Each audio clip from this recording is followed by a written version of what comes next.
sur le fond de ciel peut se décrire avec une grande précision avec un paramètre. Et puis il y a des tas d'autres choses qu'on pourrait...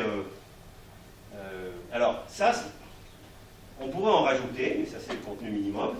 Et puis, évidemment, quand on spécifie ça dans le cadre d'un modèle, eh bien, on peut avoir des tas d'autres choses qui vont en dériver, parce que à l'intérieur du modèle, une fois que vous avez spécifié ça, bah, vous avez la quantité d'énergie sombre, l'âge de l'univers, enfin vous pouvez fabriquer des grands tableaux impressionnants des grandes caractéristiques de l'univers, mais tous ces chiffres-là ne sont que des chiffres déduits de ces chiffres fondamentaux, une fois spécifié le modèle.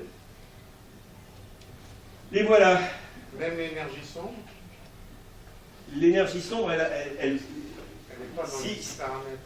Oui, parce que j'ai dit que le modèle était... J'étais un peu rapide. J'ai pris un modèle minimum à courbure spatiale plate. Et donc, à partir du moment où j'ai dit que la courbure spatiale est plate, les autres, l'énergie noire, elle fait le complément. Mais c'est le genre de choses qu'on peut tester.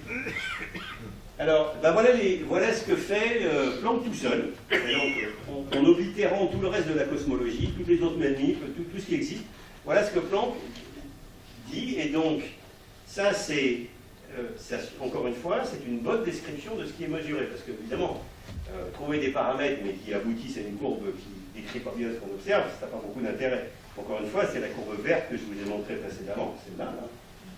C'est les paramètres de cette courbe-là que je vais vous indiquer maintenant. La courbe verte, là, qui ajuste ces points rouges de très bonne manière, qu'on peut vérifier statistiquement que c'est correct. Et ben voilà. Voilà les valeurs. Bon, c'est pas très important comme ça, c'est des chiffres. Ce qui est important, c'est les barres d'erreur. Et les barres d'erreur sont toutes petites.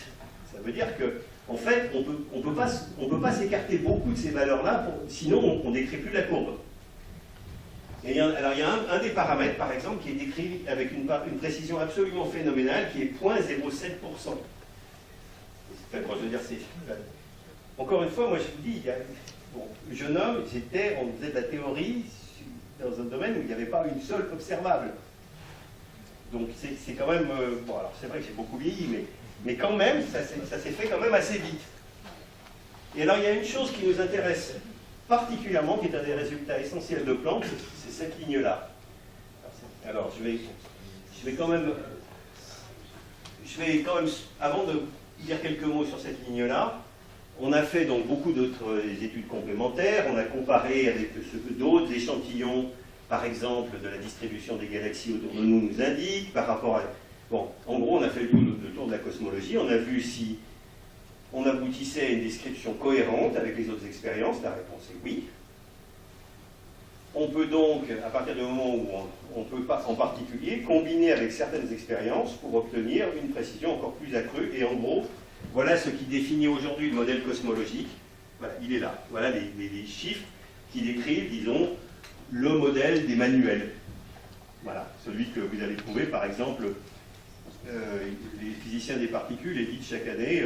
le Particle Physics Data Group donne les valeurs des différents paramètres, des masses des particules, enfin de toutes les propriétés de l'univers. Ben voilà, ça c'est le contenu qui décrit en gros notre modèle d'univers.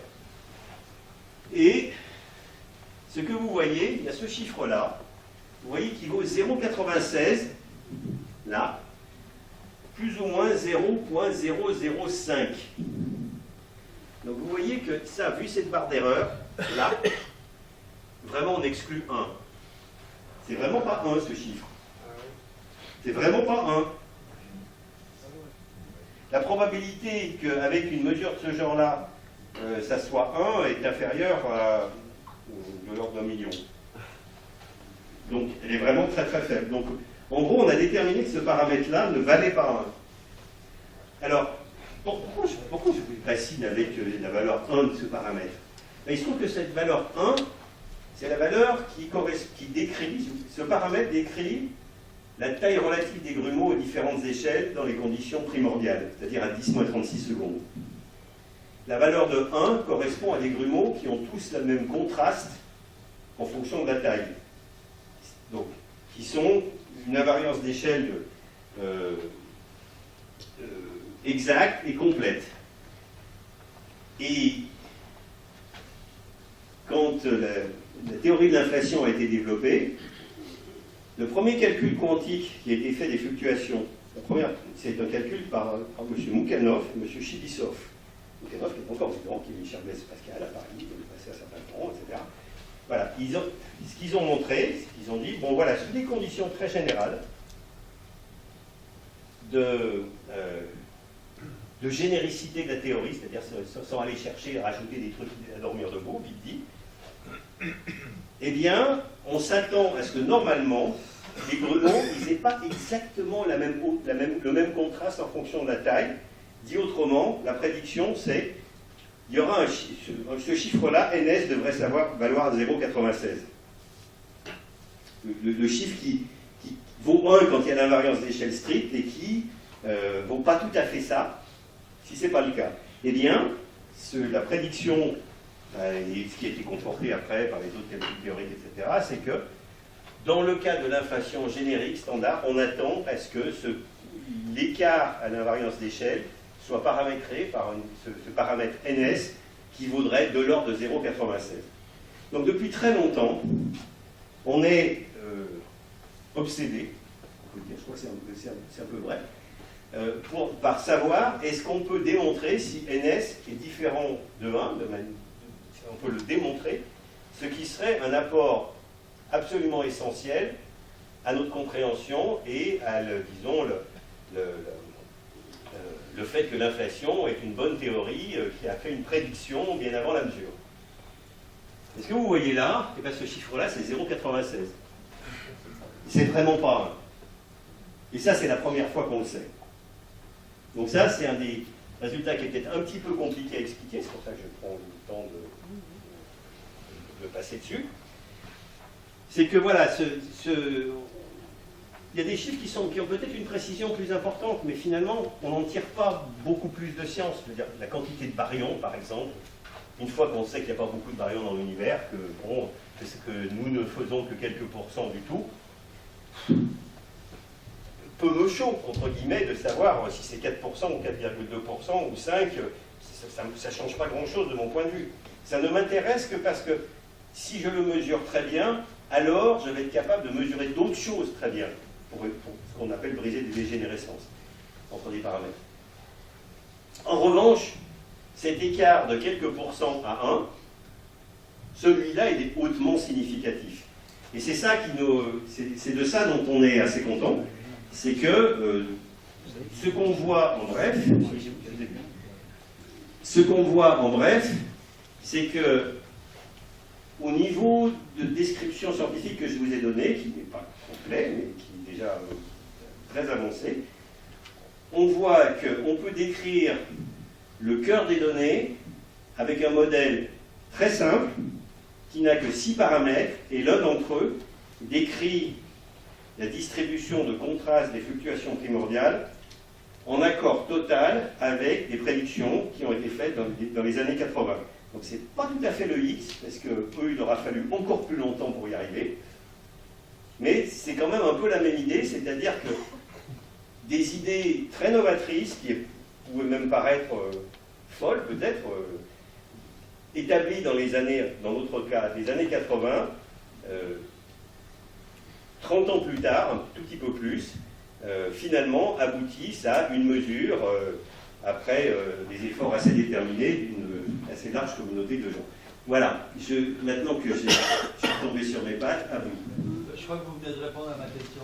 C'était de savoir si jamais les valeurs des paramètres là, du modèle avaient été fixées indépendamment des observations, ou si jamais vous aviez été obligé de les ajuster au fur et à mesure que vous aviez les observations pour que ça colle bien avec la coche. Non, là, en fait, on fait un ensemble, on fait une description complète, c'est-à-dire qu'on n'en fixe pas certains, etc. On a un modèle, et il se trouve que les données du corps noir cosmologique sont suffisamment puissantes pour contraindre l'intégralité des paramètres du modèle. Ce qui était une plaie pendant les années, notamment 80, c'est que, vu les observations qu'on avait, on ne pouvait accéder qu'à un paramètre à la fois. Donc on pouvait toujours se dire, pour décrire, ou un type d'effet à la fois. Et donc on pouvait toujours avoir différentes combinaisons de paramètres pour expliquer les observations. Ça a été mon pain quotidien, si vous voulez, pendant tellement longtemps. Et ce que promettait l'analyse du corps noir cosmologique, c'est qu'il y a suffisamment d'informations dans ces bosses et ces petits trous, etc., dans leurs détails, pour essentiellement donner une bonne